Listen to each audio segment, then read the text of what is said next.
But you can't fool God. He sees your heart, He knows your intention. A very joyful good morning to one and all present here.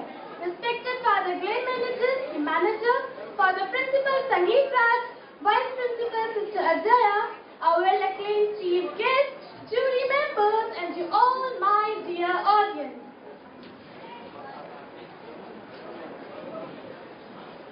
Good morning to you all. How are you? I guess fine. Hey, Oh, nice meeting you, young lady. nice meeting you too. By the way, you're John Worthing. Am I right? No, I'm not John Worthing. I'm Jack Ernest. You see, Jack Ernest. You must have been mistaken. Sorry, Mr. Ernest. No problem. Now you see, it's turn of Red House to perform in front of you Oscar Wilde's most successful play, The Importance of Being Earnest.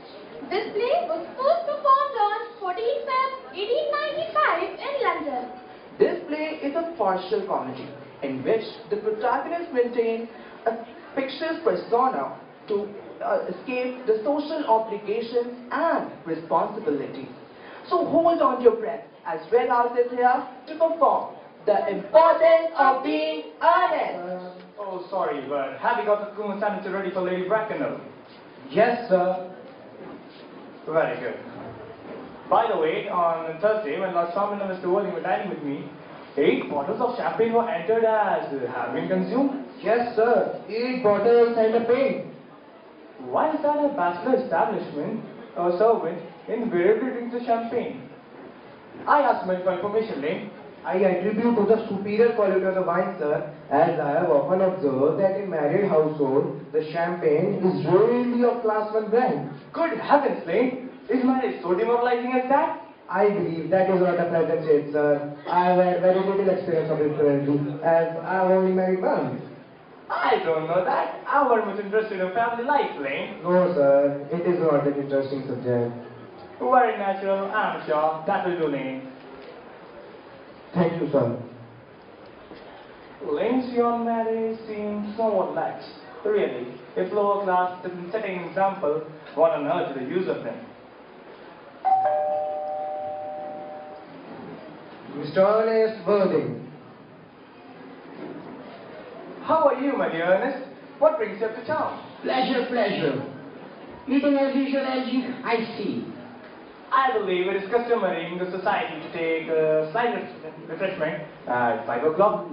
By the way, where were you since Thursday? In the country, What on earth do you do there?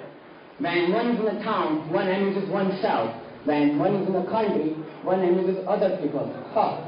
It is excessively boring. Hello, why all these talks and conversations? Who is coming to tea? Oh, merely Aunt Augusta and Gwendolyn. How perfectly delightful.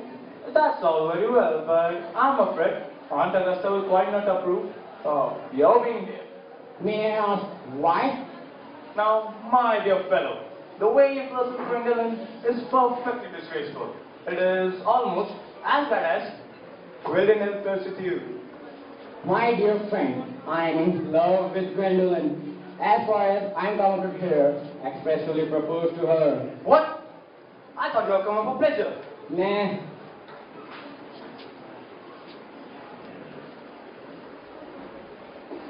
Don't touch the Coomer sandwiches. They are specially ordered for Aunt Augusta. But you are eating them all the time. That's a quite different matter. She's my aunt. Have some bread and butter. Gwendolyn is devoted to them. Very good bread and butter. Now, my dear friend, you need not to eat as if you are going to eat it all. Well, well, well. Gwendolyn is my first cousin. And before I allow you to marry her, let us clear all things about Cecily. Cecily? What on the earth is in that? What do you mean as by Cecily? I don't even know anyone of the name Cecily. Lane, bring me that secret case which Mr. Worthing has left when last time he was dining with me. Yes, sir. You want to say that you have my secret case all the time? Well, yes, but now I'm relaxed. It isn't your secret case. This secret case is a present from son of name, Cecily. And you said you don't know anybody of the name. My dear friend, if you want to know, Cecily happened to be my aunt. John? Yes, charming old lady she is. Then why does she call herself Little Cecily? What on the earth is in that? Some ants are tall, some ants are not tall. You think that everyone should be like yours? It is absurd. Now bring me my cigarette case back. Wait a moment, Ernest. Then why aren't called you Ernst? From fondest love to dear Uncle Jack. Besides, your name isn't Jack, it's Ernest. My dear friend, my name is Jack in the town and Ernest in the country. And that cigarette case was given to me in the town. Now produce my cigarette case back. And you produce the explanation rightly. My dear friend, there is nothing in my explanation. It is excessively ordinary. Old Mr. Thomas Cardew, who adopted me when I was a boy and made me his will as the guardian of Miss Cecily Cardew, and I put under the charge of Miss Chris. By the way, where's this place in the country? There is nothing to it, dear boy. Ah, that must be Augusta. Only leaders and predators build the ring in such a Wagnerian manner. Lady Bracknell and Miss Fairfax.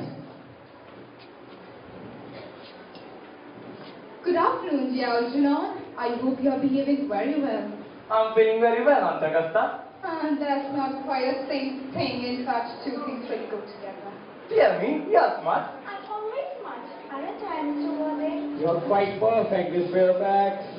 Oh, I hope I'm not that. Algernon, I'm sorry for we are a little late here. Oh, not at all, Aunt Augusta. But... Good heavens, Lane! Why are there no cucumber sandwiches? I ordered them specially for Aunt Augusta. There were no cucumber in the market in this morning. I No. went down twice. No cucumbers?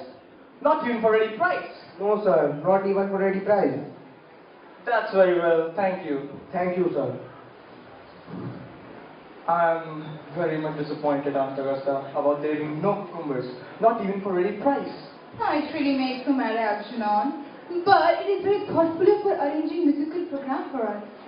That's all very well, let's go to the next room. Gwendolyn, will you accompany me? Certainly, Mama.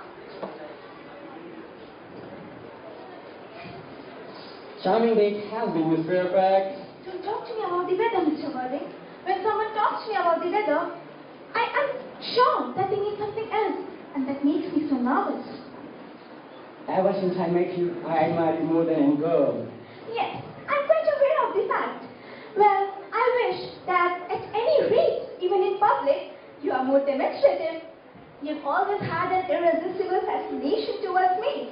And when Algernon first mentioned to me that he has a friend named Ernest, I knew I was destined to love you. You really love me, Gwendolyn? Passionately. You don't know how happy you made me, Gwendolyn. My own Ernest. You want to say that if my name wasn't Ernest, you don't love me then? But your name is Ernest. Yes, it is. But if my name wasn't Ernest, you don't love me then? I think it doesn't suit me at all. It suits you perfectly. It is a divine name. It has a music of its own. It produces vibrations. There are much nicer names in the world, like Jack. Jack is a charming name. Jack. No, it isn't, Will. It absolutely has no vibrations.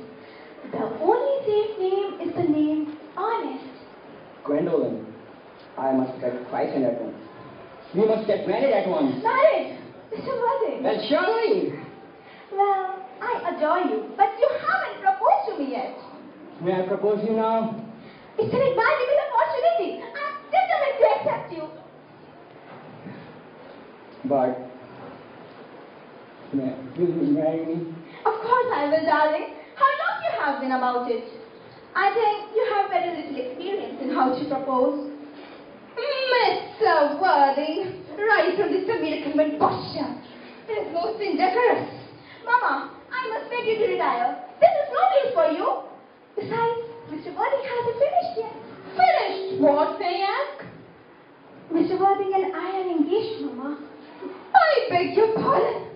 When you do become engaged to someone, unless I inquire. Mama. Go and wait for me below in the carriage. In the carriage, Gwendolyn. Yes, Mama. You can take a seat, Mr. Worthing. Thank you, Lady Bracknell, but I prefer standing. I feel bound to tell you that you're not down on my list of eligible young men. Do you smoke? Yes, I admit I smoke. I'm glad to hear it. How old are you? 29. A very good age to be married yet. In land or investment? I have a country house and some land attached to it of 15,000 acres. A country house? How many bedrooms? You have a townhouse, I hope? I own a house in Belgrade Square. I presume. What about your politics? Are your parents living? No, I have lost both my parents. I don't even know who I am by birth. Well, I was found. Found? Old Mr. Thomas Cardew, who adopted me when I was a boy and gave me the name of Worthing. Oh, where did the gentleman, charitable man find you? In a handbag In a handbag? of a cloakroom in the Victoria Station Cloakroom in a Victoria Station? of a Brighton line. The land is immaterial, Mr. Worthing. I confess I feel somewhat bewildered by what you have just told me. I want to ask what I will do for your consent. I would strongly advise you, Mr. Worthing, to try and acquire some relationships as soon as possible, and to make a definite effort to produce at any rate one parent. How will I manage that? I bring that handbag. I think it will satisfy you, Lady Bracknell. Me, sir, what has to do with me? You can hardly imagine that I, Lord Bracknell, would dream of allowing our only daughter to marry and talk cloakroom and form an alliance with the parcels? Huh. Good morning, Mr. Worthing. Good morning, Lady Bracknell. Good morning. What happened, dear old boy? You don't mean to say Gwendolyn refused you. I know. That is the way she has. She always refuses the people. And you're one of them. Gwendolyn is right as trivet. As far as he's concerned, yet we are engaged. But her mother is unbearable. I beg your pardon, LG, for saying that to your aunt before you. That's alright. Miss Fairfax. Gwendolyn, upon my words? Algie, kindly turn your back. I have something very particular to talk to Mr. Worthing. I don't think that I can allow it. Algie, why do you always have this rough attitude towards life? You're not that old. Honest, I think we'll never be married. By the expression on my mother's face, I think William shall. Gwendolyn, I want to tell you something.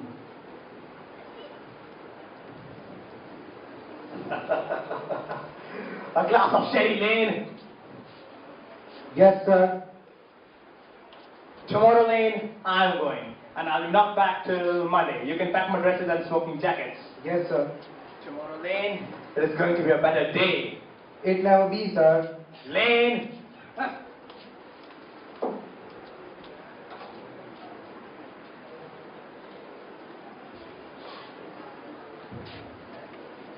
Cicely! Cicely! Surely such a utilitarian occupation as the watering of flower is rather small considered than yours, especially at the moment when intellectual pleasures await you. Your German grammar is on the table. We will repeat yesterday's lesson.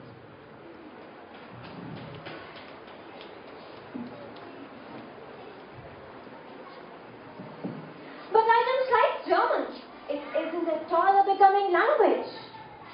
Child, you know how anxious is your guardian that you should improve yourself in every way and you with particular stress on your German.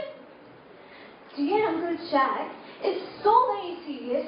He's so serious sometimes that I think he cannot be quite well. My dear Cicely, your guardian enjoys the best of your health.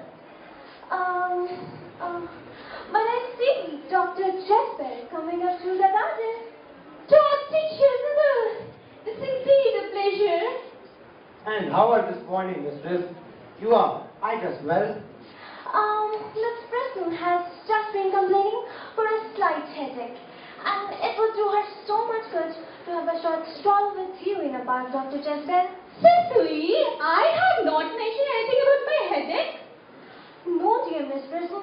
I felt it instinctively that you had a headache. I think, dear doctor, I will have a stroll with you. I find I have a headache, and walk might do it good. With pleasure, mistress. With pleasure.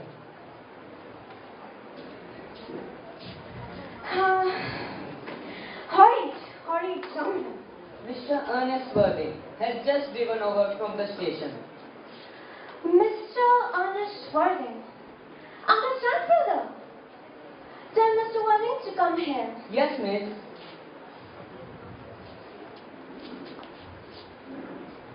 You are my little cousin Cecily, I'm sure. You are under some strange mistake. I'm not little. In fact, I believe I'm more than usually tall for my age. But I'm your cousin Cecily. And you, I see from your card. You are my cousin. You are my wicked cousin Ernest. I'm not wicked at all. She mustn't think that I'm wicked. If you are not, then you are certainly being deceiving a girl in inexcusable manner. But I don't understand how we are here at all. Uncle Jack won't be back till Monday afternoon.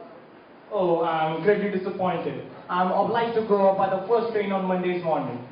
I have a very important business meeting which I'm anxious to miss. The room is ready, sir. But all his things in his room. Yes, miss.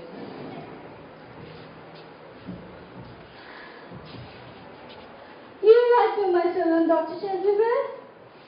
Believe me, I don't deserve such a eulogistic of praise.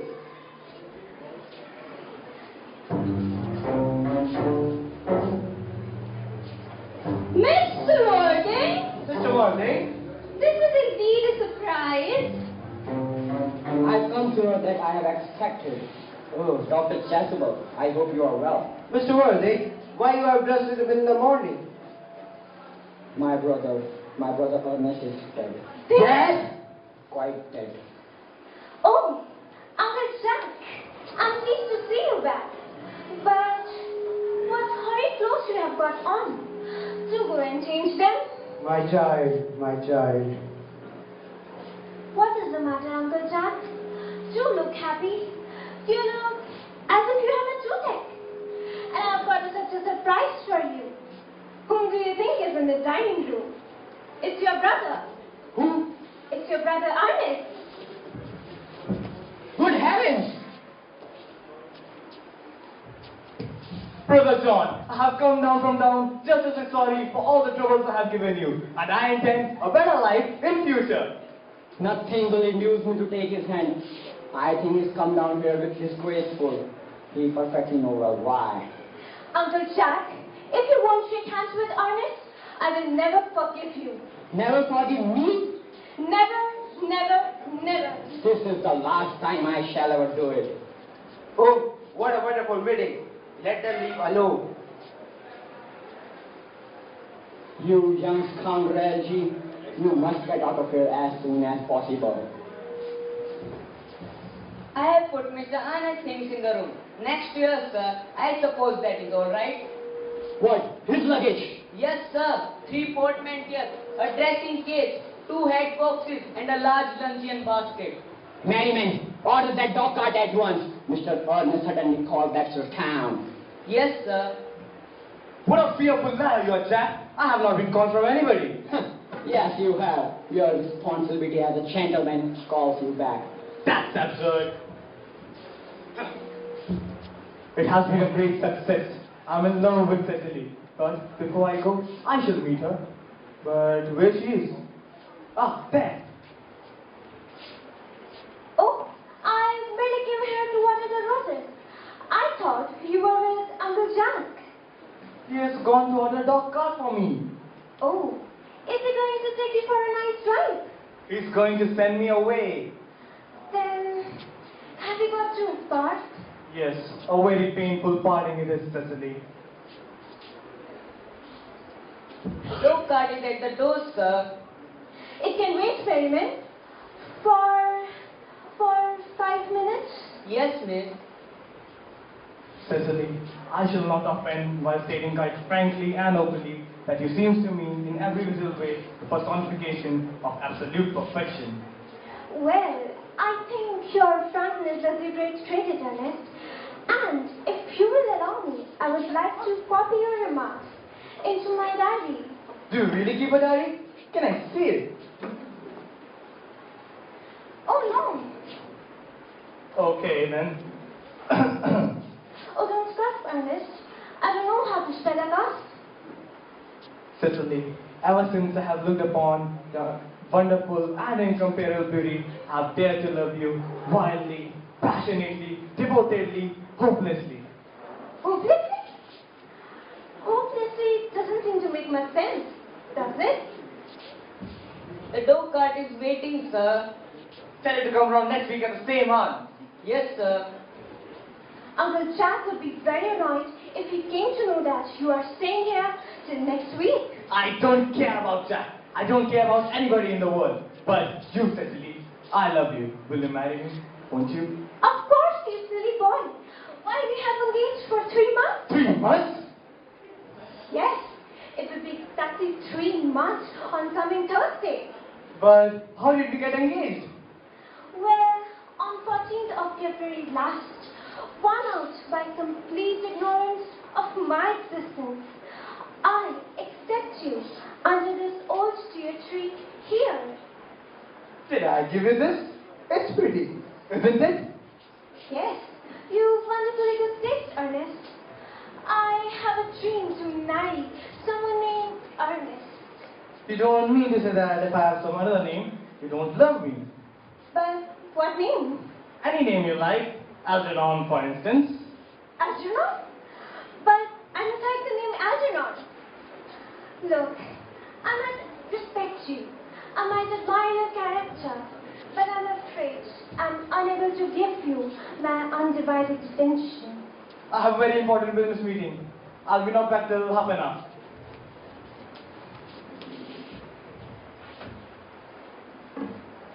Miss Fairfax has called to see Mr. Worthing on very important business. Miss Fairfax states. Tell Miss Fairfax to come here and you can bring some tea. Yes, miss. Miss Fairfax. Let me introduce myself. My name is Cecily Cardew, and you call me Gwendolyn. You're here on a short visit, I suppose. Oh no, I live here. I'm Mr. Worthing's ward. Really? That's sweet. He never mentioned to me that he has a ward. How secretive of him. Well, to speak with perfect candor, Cecily, I wish you were fully 42, more than plain of your age. Ernest has a strong, upright nature. I beg your pardon, Gwendolyn. Did you say Ernest? Yes. Oh, then it must not be Mr. Ernest Worthing, who's my guardian, his elder brother. Ernest never mentioned to me that he has a brother. Oh, I'm sorry to say that, Gwendolyn, but they're not on being good terms for a long time. Ah, that accounts for it. And now when I think, I've never heard any man mention his brother. Cecily, you have lifted a load from my mind. Of course, you're quite sure that it's not Mr. Ernest Worthing who is your guardian? Yes, I'm quite sure. In fact, I'm going to be his. I beg your pardon. Yes, Mr. Worthing and I are engaged to be married. My darling Cecily, I think there is some slight error. Mr. Ernest Worthing is engaged to me. But Mr. Worthing has proposed to me exactly 10 minutes ago. If the poor fellow has been entrapped into any foolish promise, I consider it as my duty to rescue him at once and with firm hand. It is? Ernest! My own Ernest. Gwendolyn! A moment. May I ask if you are engaged to be married to this young lady? To what, dear little Cecily? Who put such an idea into your little pretty brain, huh? Thank Lord. I knew there must be some misconception, Miss Fairfax. The person whose arm is pressed around you is my uncle, Mr. John Worthing. I beg your pardon? Yes, this is Uncle John. Jack. Oh. My own love! A moment, Ernest. May I ask you, are you engaged to be married to this young lady? To what young lady? Good heavens! To Gwendolyn!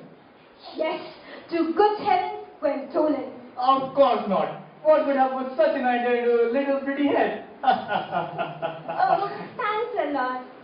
There is some error, Miss Cardew. The gentleman who is embracing you right now is my cousin, Mr. Algernon Moncrief. Algernon Moncrief? Oh, I got to be Algernon?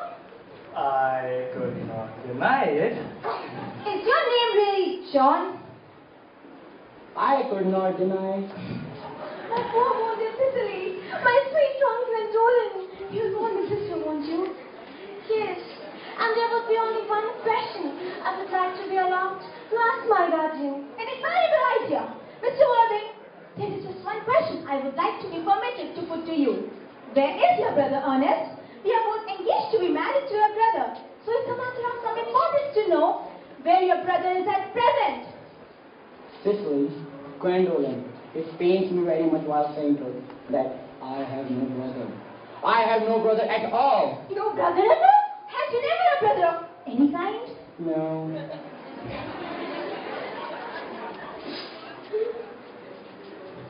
Then you think we should forget them? Yes. I mean, no. We forgive you.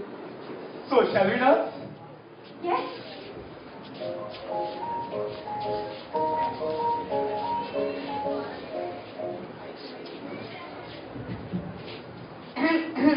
Lady Bracknell. Good heavens! What does it mean, Gwendolen? Merely that Mr. Worthing and I are engaged to be married, Mama. I beg your pardon? Come here. Sit down. Sit down immediately. Now, you will clearly understand that all communication between yourself and my daughter must cease immediately from this moment. Lady Bracknell, I am engaged to be married with Gwendolen. You are nothing of the kind, sir. And now, as regards Algernon, Yes, Aunt Augusta. Mr. Worthing, may I ask who's that young person whose time and left is doing such a peculiarly manner? That lady is Mrs. Lee Cardew, my ward. I'm engaged to be married to Miss Cicely Cardew. I beg your pardon? Yes. Mr. Moncrief and I are engaged to be married. Mr. Worthing, is Miss Carter at all connected with any of the large railway stations at London? I merely desire information. No, Mrs. Lee Cardew is the granddaughter of Mr. Thomas Cardew. But what evidence do you have? Oh, wait a moment, please.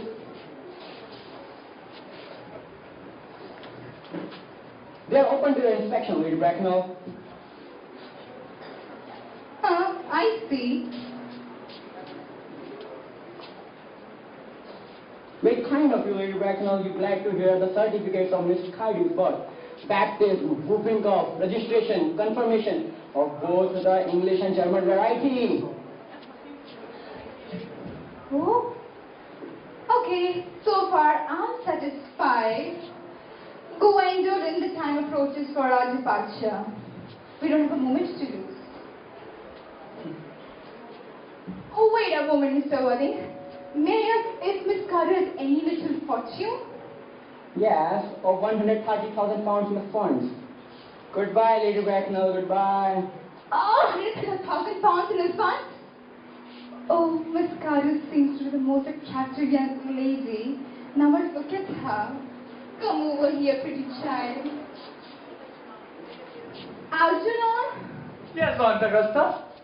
There are distinct social possibilities in Miss Carter's profile. Oh, Cicely is the dearest, sweetest, and prettiest girl in the whole world. And I don't get two pence about the social possibilities. Never speak disrespectfully to society, Algernon.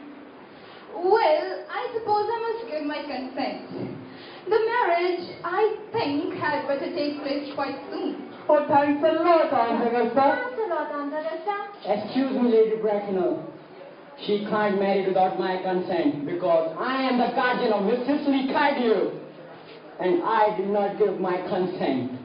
Huh. Upon what grounds, may I ask? About your nephew's moral character. I suspect him untruthful. Untruthful? Impossible. Because he take admission to my home without my permission as my brother. Okay, I will entirely overlook my nephew's conduct to you. Come over here, pretty child. How old are you? Well, I'm only 18, but I admit to be 20 when I go to evening parties. Indeed, a woman should ever be quite accurate about her age. So, I don't think your guardian's consent is a matter of any importance.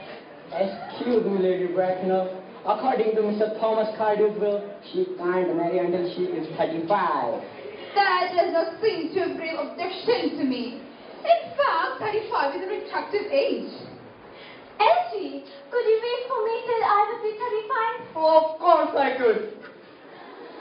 But I can wait all that time. Even I hate waiting. Mr. Worthing, as Miss Cardew states positively that she cannot wait till she's 35, I beg of you to reconsider your decision.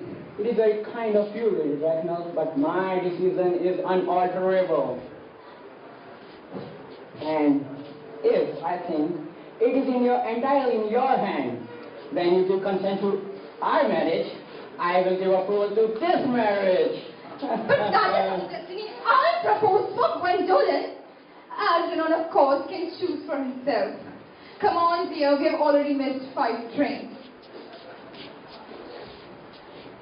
Tell me fast, Jack. I am hurried. This prisoner is waiting for me. Prisma? Did I hear you mention Prisma? Yes, Lady Bracknell. What position she holds in your household? Miss Prison is the governess of Miss Cicely Cardew from 3 years. In spite of what I hear of, I must see her at once. I was told you expected me in the way to the academy. I have been waiting for you. Prisma? Come here, Prisma. Where's the baby? Lady Bracknell, I haven't put to shame that I don't know. On that morning you mentioned.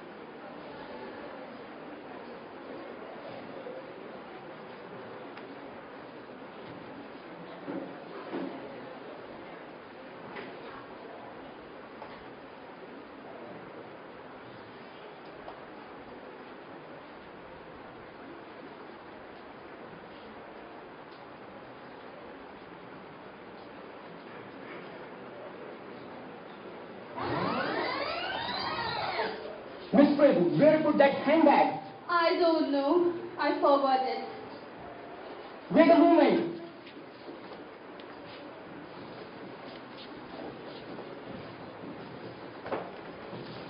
Is this the handbag, Miss Prison?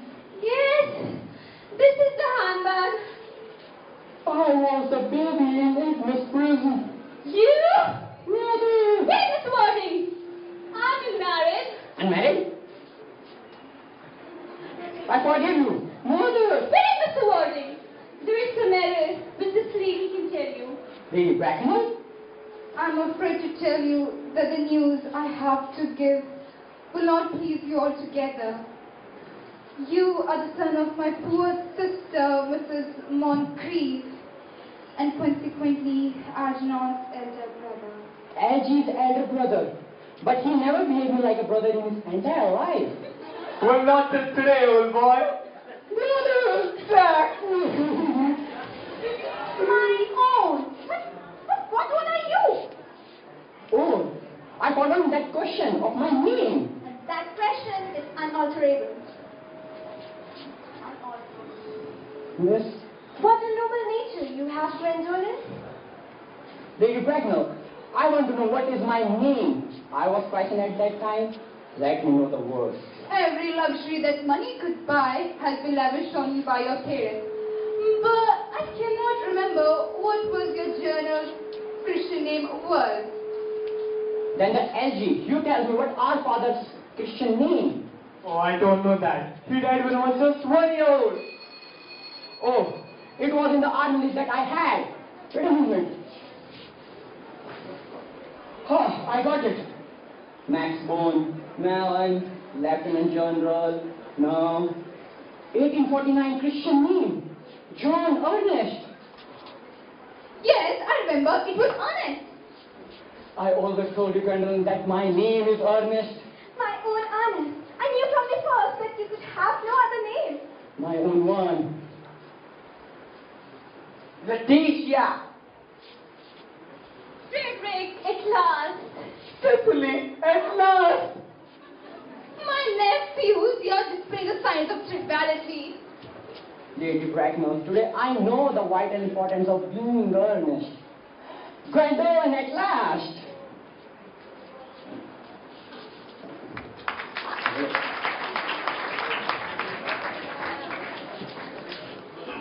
John Ernest. Is that your real name, mister? Or you can tell me, who are you? Oh, young lady, nice meeting you again. You're right. I'm Jack Ernest, and I'm the only John Worthing. I've played a dual character. It was never a good idea. I'm very sorry. Won't you please forgive me? Oh yes, Mr. Ernest. Now you realize that dual character is very, very dangerous. As it is quoted in Bible also. Character is what defines you. It is what people see in you. It is what people will say about you after you pass away.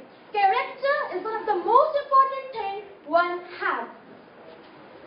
Since I've been forgiven, let's introduce the characters. I Gaurav as grandfather Thomas Cardier. I Tanishq as Lane. I Vishal Kaur as Merryman. I Kabir Yadav as Station Master. I Sanjana as Lady Miss Prince. I Parmita as friend of young Miss Prism. I Anushka as beautiful Gwendolyn. I am Mayank Singh Rawal as John Warden. Jack Ernest. I'm Amisha as Lady Bracknell. I Arpita as Miss Prism. I Madhav as Dr. Cheswell. I Shruti as little Cecily. Cecily. And as we all know, I Algernon Ernest Moncrief.